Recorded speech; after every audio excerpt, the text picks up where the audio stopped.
G'day folks. Well, first off I want to make a mention to the video I put up yesterday, and I want to thank you guys that have commented on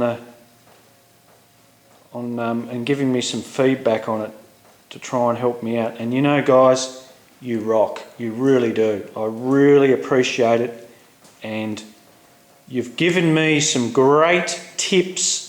You know, I've laid down clear coat before and I haven't had an issue with it, but it's not until you have an issue you start scratching your head, and it really threw me there when I did it. And now that the dust has sort of settled and I've thought about it and you guys have commented on it, it wasn't the ideal environment to spray in. So lesson learnt. I'll start rubbing it back when I get a chance, and I'll go again. I actually just started rubbing it back dry, and I don't think it's going to be too hard. So I started off with some 800 and it actually doesn't look too bad. So yes, there's some hope there. I can recover that trailer and make it look really nice. And I'll show you guys when it's all done too, when I've nailed it. Alright, well, oh God, look at the mess I've got here now. I've got bloody bits everywhere. Oh geez, I found an interesting couple of things with this motor, and I'm so thankful that I've stripped it down. I'm actually quite excited about it all, because this, look, for me, and I hope for you guys, learn from all my little mistakes, and we just soak it all up and, you know, and learn. And that's what it's all about. Well, first things first, this old engine, well, it hasn't been apart in 20 years.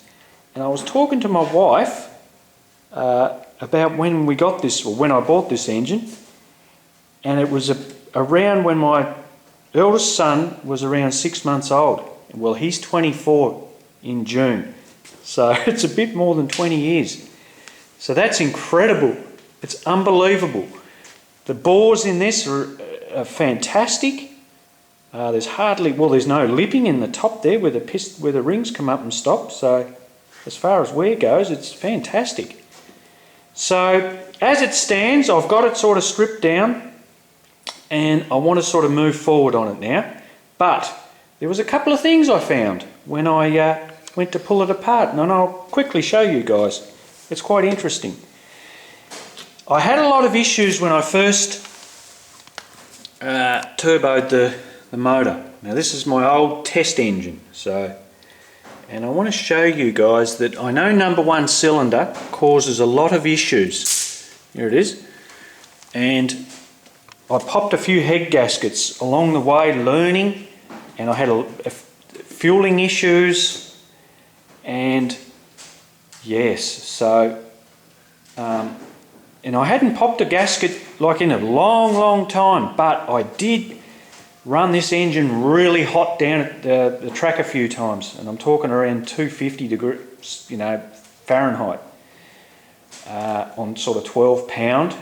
I have had boost spike. I've shot up to 16 pound there a couple of times, and which is not good when you sort of tuned it for 12. You're sort of shooting over, and I didn't realise, and a lot of little things. And look what's happened. This is number one head gasket. Look what it's gone and done there.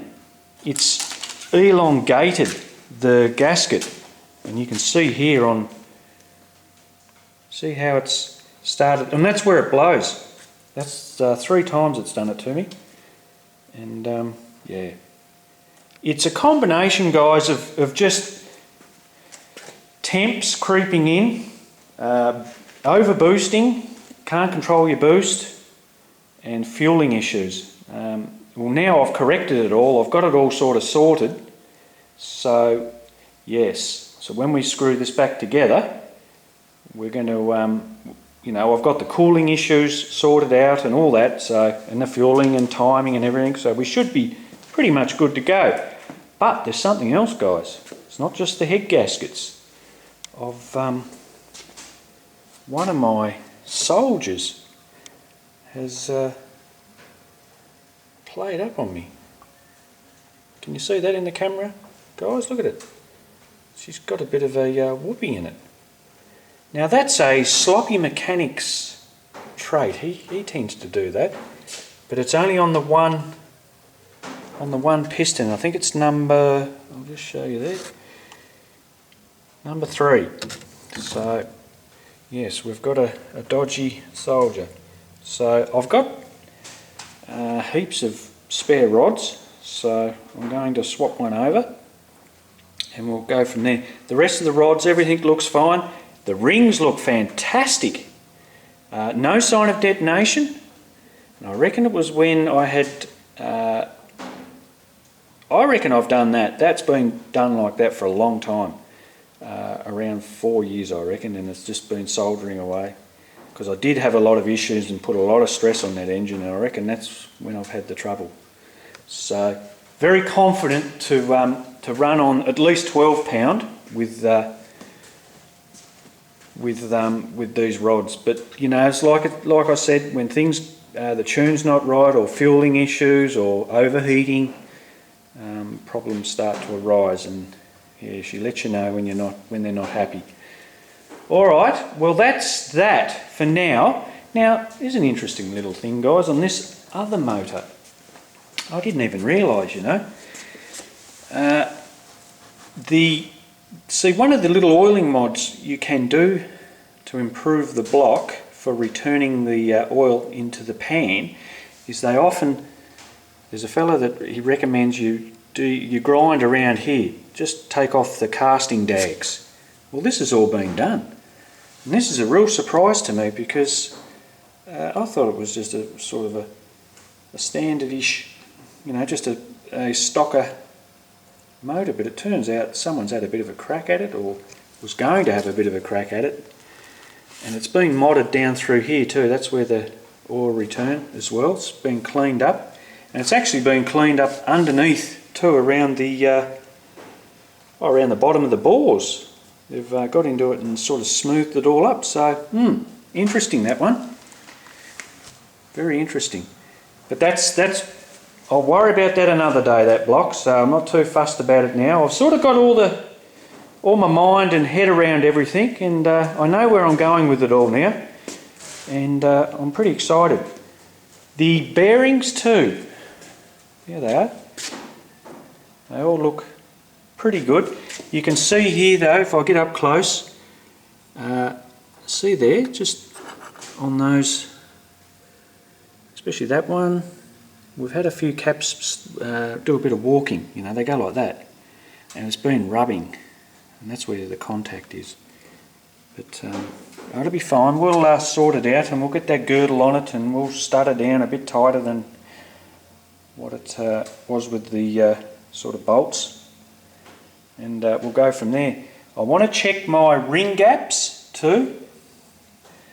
These have never been done, so I'll sort of gently pull the top and second ring off, and I'll just run them through and do a quick check and see how we're travelling for gap. Mind you, saying that, I've never had an issue with ring lands or anything like that, sort of ring butting, but it'd be nice to know. It'd be just nice to know. That's what it's all about. I want to sort of learn and find out all the little tricks you can do to successfully turbo an engine, and that's what I'm doing. Alright folks, well that's it for now, and that's where I stand. Now I'll tell you the reason, a lot of the reason why I'm sort of keen to get this old engine going again and sorted is because, have a look at this. I'll show you before I go. I'll push on that.